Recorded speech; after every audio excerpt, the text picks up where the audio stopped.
recognize the separatist republics and thereby dismantle Yugoslavia.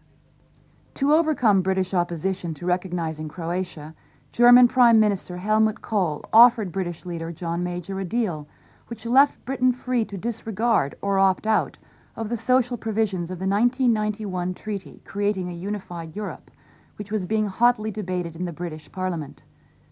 This helped John Major politically at home, but Bosnia would pay a high price. The French, who needed German help to stabilize France's currency, also dropped their opposition to recognizing the separatist republics. The United States, the only power strong enough to oppose Germany, began to waver.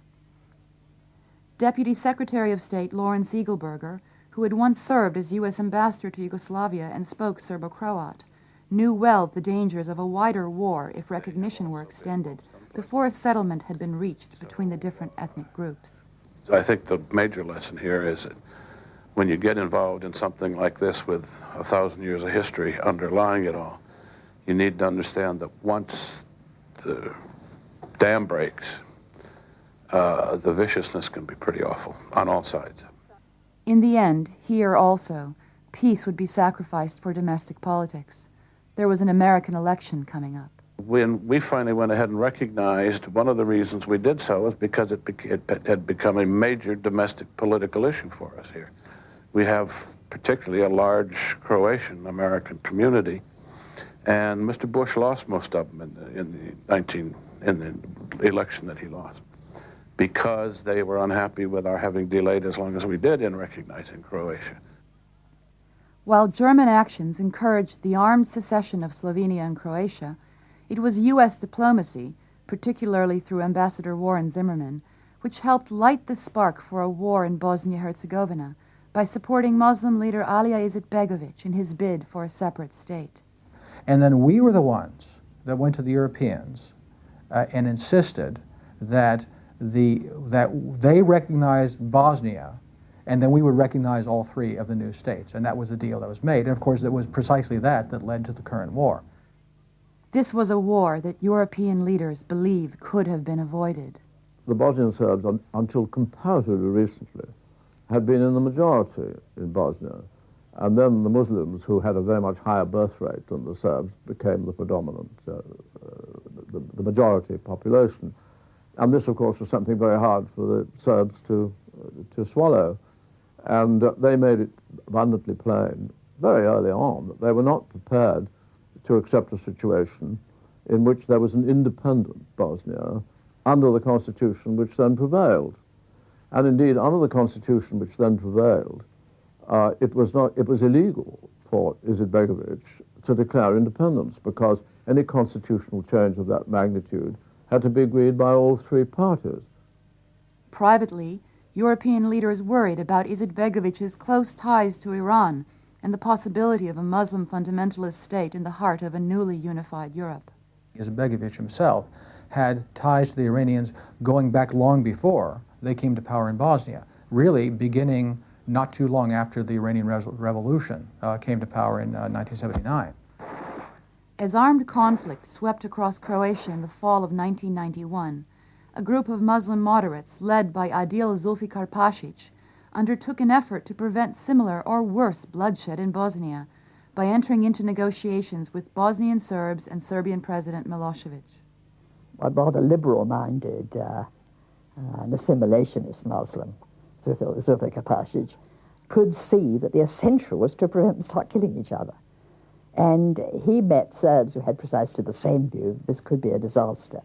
And they moved quite far towards agreeing on a way of sharing power so that it wouldn't collide. Izetbegović joined the negotiations, and an agreement was ready for signing that specifically guaranteed that Bosnia would remain a unitary republic which would be given equal status to Serbia within a revamped Yugoslavia. Izetbegović seemed to indicate his acceptance, but then abruptly broke off negotiations aimed at preventing a war. Izetbegović did what Zulfikar Pashic calls a stab in the back, because he went on television without telling Zulfikar Pashic he was going to do this, and accused Zulfikar Pashic and the Serbs who negotiated this deal of selling out and traitors to Bosnia. And this, you know, was a terribly dangerous thing to do in 91 and should have put everybody on warning against the kind of peace-loving, multi-ethnic, etc., that he and his followers were always giving towards Western journalists and Western politicians.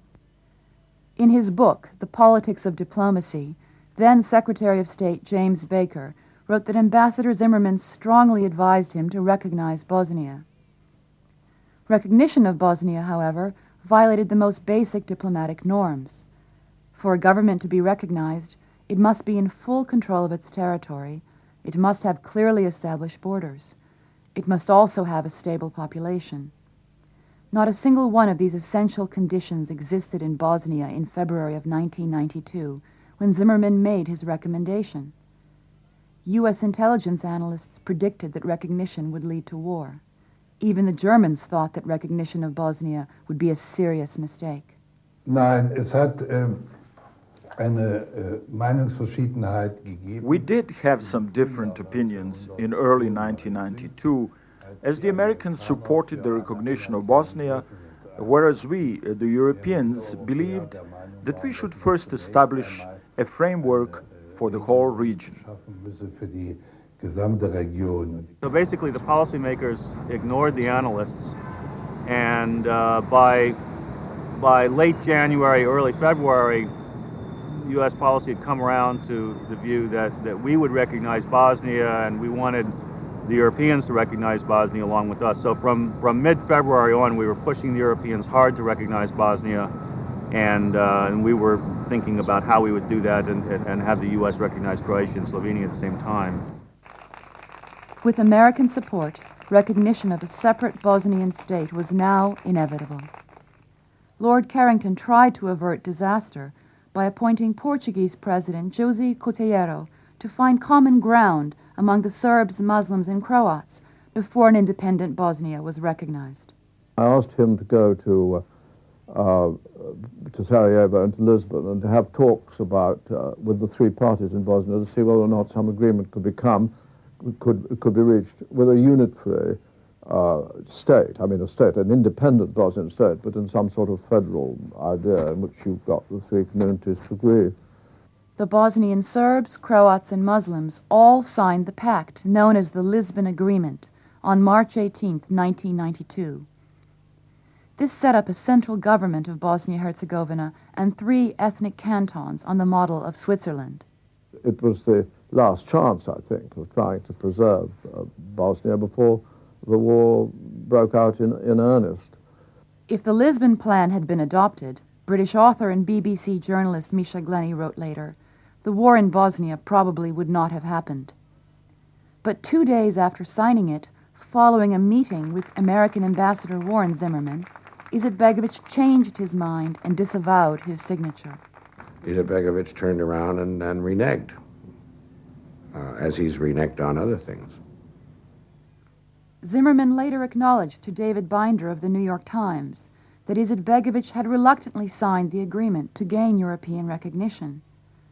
More than a year after the bloodshed began in Bosnia, Zimmerman also admitted that the Lisbon Plan was not bad at all, but recalls telling Izetbegovic, if you don't like it, why sign it? Zimmerman told Izetbegovic, look, why don't you wait and see what the U.S. can do for you, meaning we'll recognize you and then help you out. So don't go ahead with the Lisbon Agreement, don't accept the Coutinho plan, and just hold out.